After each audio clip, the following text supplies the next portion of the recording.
옛날 옛적에 좋은 어린 소녀가 있었습니다. 그녀는 그녀만을 본 모든 사람들에게 다정했습니다. 그러나 그녀는 사랑하는 손녀에게 무엇을 줄지조차 몰랐던 할머니에게 가장 사랑스럽고 소중한 사람이었습니다. 일단 그녀는 그녀에게 빨간 벨벳 모자를 주었다. 그리고 이 모자는 그녀에게 매우 적합하고 다른 것을 쓰고 싶지 않았기 때문에 빨간 망토라고 부르기 시작했습니다.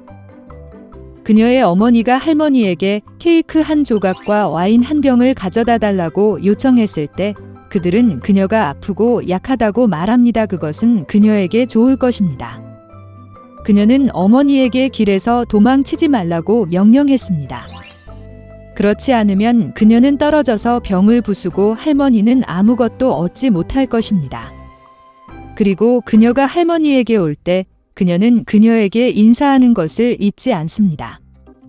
빨간 망토는 순종하고 선물을 들고 출발했습니다. 그리고 할머니는 마을에서 걸어서 30분 거리에 이미 숲 뒤에 살았습니다.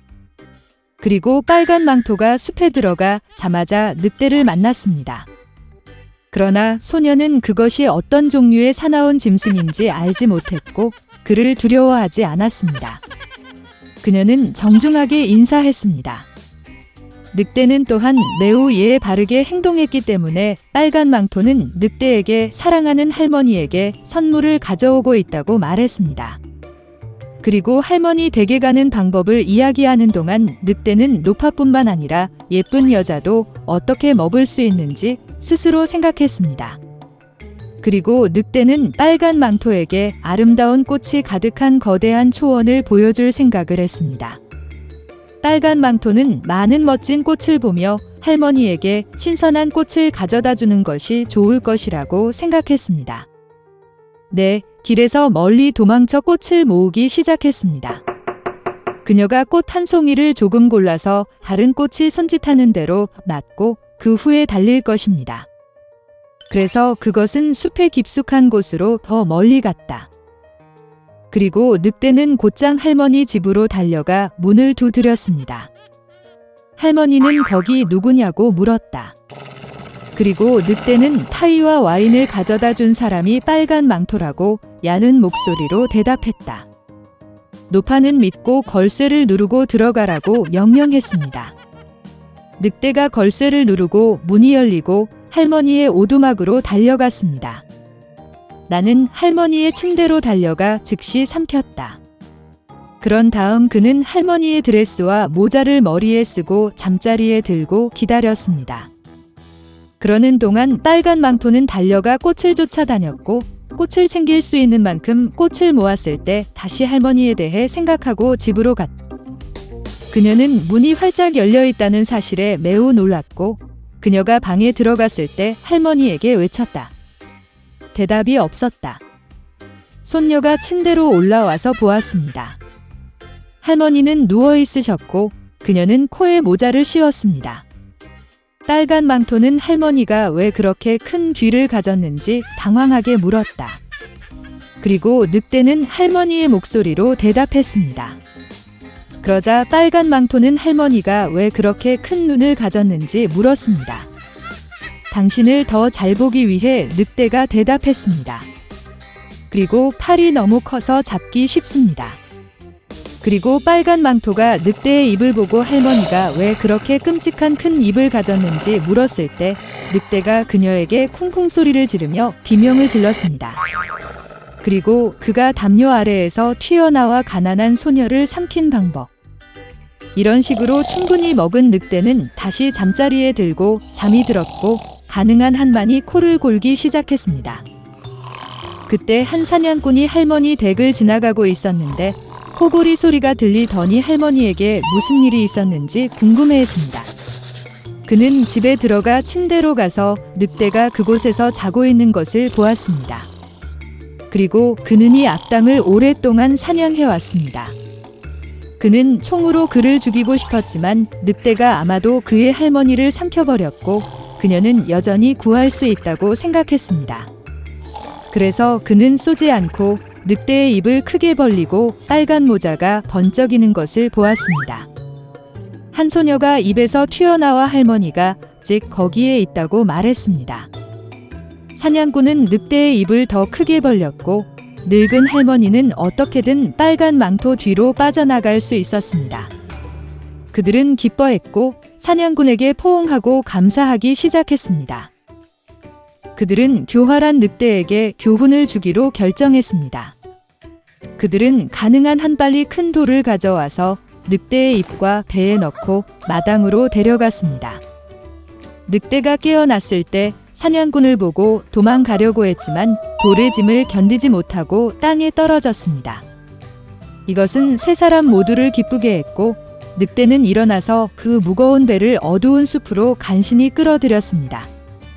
그들은 그를 다시는 보지 못했습니다. 이것이 그들이 교활한 늑대에게 교훈을 준 방법이며 빨간 망토는 다시는 어머니의 명령에 불복종하지 않기로 결정했습니다. 옛날 옛적에 세 아들이 있는 늙은 밀러가 있었습니다. 밀러가 죽었을 때 그는 아들에게 밀 당나귀 고양이를 남겨두었습니다. 노인은 방앗간을, 두 번째는 당나귀를 얻었지만 어린아이는 고양이를 가져가야 했습니다. 형들은 그를 비웃었지만 고양이는 그에게 부츠와 가방을 주면 동생을 부자로 만들겠다고 약속했습니다. 주인은 깜짝 놀랐지만 고양이의 부탁을 들어주었다. 고양이는 즉시 뒷다리에 부츠를 신고 자루에 귀리를 부어 어깨에 던지고 사냥을 시작했습니다. 숲에서 그는 가방을 열고 땅에 던지고 덤불에 숨었습니다. 오래 기다릴 필요가 없었습니다. 호기심 많은 토끼가 자루로 질주하고 귀리를 먹으러 올라갔습니다. 그리고 고양이는 그것을 기다리고 있었습니다. 그는 덤불에서 뛰어내려 자루를 조여 어깨에 메고 왕궁으로 갔다. 그 나라의 왕은 좋은 음식을 아주 좋아했습니다. 고양이는 그에게 깊이 절하고 토끼를 건네며 주인 인카라바스 후작의 선물이라고 말했습니다. 왕은 이 놀라움에 놀랐습니다. 고양이는 진짜 귀족처럼 몸을 굽혀 길을 쳤다. 다음 날 그는 다시 자루를 가지고 사냥을 갔다. 이번에 그는 2개의 뚱뚱한 자고를 잡을 수 있었습니다. 왕은 또 다른 즐거운 선물을 보고 기뻐했습니다.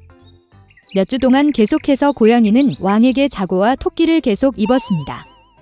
그러나 그는 배고프고 쇠약해진 주인에게 이것에 대해 아무 말도 하지 않았습니다. 고양이가 궁전에서 공주를 보았을 때 그녀는 매우 아름다웠습니다.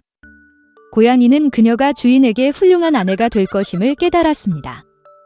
그래서 왕은 마침내 후작을 만나고 싶었습니다. 고양이는 제 분소가 있는 산책을 위해 내일 그를 찾을 수 있다고 대답했습니다. 그리고 그는 전속력으로 공장까지 달렸습니다. 주인을 보고 고양이는 내일 강에서 수영해야 하며 그의 삶이 바뀔 것이라고 말했습니다. 다음 날 아침 물에 들어가 자마자 고양이는 옷을 집어 덤불에 숨겼습니다. 그 순간 왕실 마차가 길에 나타났습니다. 고양이는 길로 뛰어내려 허파의 꼭대기에서 소리쳤다. 날 구해줘. 도움. 마어키 더 카러베스가 익사합니다. 이 말을 듣고 왕은 후작을 물에서 꺼내라고 명령했습니다. 밀러의 아들은 2명의 경비원이 그를 강에서 끌어내어 따뜻한 물에 몸을 담그고 있을 때 매우 겁을 먹었습니다. 왕은 비단 옷차림을 가져오라고 명령했습니다. 밀러의 아들은 처음에는 거절했지만 자수 옷을 너무 좋아해서 왕실 의상을 기꺼이 입었습니다. 왕은 그를 아름다운 공주가 앉아있는 마차로 초대했습니다. 밀러의 아들은 멍청했지만 더 이상 고민하지 않고 마차에 탔습니다. 1분 후 마차는 거대한 성에서 살았던 거인 식인의 소유였던 들판과 초원을 지나갔다. 고양이는 시간을 낭비하지 않았고 영혼은 마차 앞쪽으로 달려가 초원으로 향했습니다. 그곳에서 수학자들은 이마에 땀을 흘리며 일하고 있었습니다. 그는 그들에게 들판이 카라바스 후작에 속한다고 말하라고 요청했습니다. 그렇지 않으면 사악한 식인종이 그들을 먹을 것입니다. 깜짝 놀란 사신들이 대답하기 전에 왕의 마차가 세웠습니다. 왕이 그들이 누구의 초원인지 물었을 때 그들은 이 들판이 카라바스 후작에 속한다고 친절한 합창으로 대답했습니다. 한편 고양이는 식인의 성으로 곧장 갔다. 고양이의 손재주로 그는 돌담을 뛰어넘어 성 안으로 들어갔다. 식인종은 다양한 요리가 가득 찬 큰 테이블에 앉아 있었습니다. 장화를 신은 고름을 보고 그는 그런 뻔뻔스러움에 크게 놀랐다. 고양이는 거인을 놀리기 시작하고 사자가 될 수 없다고 말했습니다. 고양이가 이 말을 할 시간을 갖기 전에 식인종은 털이 많은 갈기를 가진 거대한 사자로 변했습니다. 고양이의 영혼은 두려움 때문에 그의 부츠에 들어갔지만 그는 그것을 극복하고 식인종은 결코 쥐로 변할 수 없다고 말했습니다. 끔찍한 사자가 사라지고 그 자리에 작은 쥐가 나타났습니다. 그리고 그것은 고양이에게 필요한 전부였습니다. 눈 깜짝할 사이에 그는 쥐를 잡고 잡아먹었습니다. 바로 이때 왕실마차가 성안뜰로 차를 몰았습니다. 마차 문을 열고 고양이는 정중하게 몸을 굽히고 마어키 더 카러베스의 성에 있는 모든 사람들을 만나서 기뻤다고 말했습니다. 이 말의 놀라움으로 누가 더 무감각했는지 말하기는 어렵습니다. 이미 아무것도 이해하지 못한 왕이나 밀러의 아들. 고양이는 손님을 테이블로 데려갔습니다. 저녁 식사가 끝날 무렵 왕은 후작이 참으로 매우 합당한 사람이므로 기꺼이 그의 딸을 아내에게 줄 것이라고 말했습니다. 공주는 젊고 잘생겼고 그 외에도 부자 후작을 정말 좋아했습니다. 곧 그들은 결혼식을 올렸습니다. 그래서 밀러의 아들은 공주와 결혼하여 왕자가 되었습니다. 그들 모두는 그 후로 행복하게 살았습니다. 특히 하이 부츠를 신고 자랑스럽게 궁전을 걷는 고양이.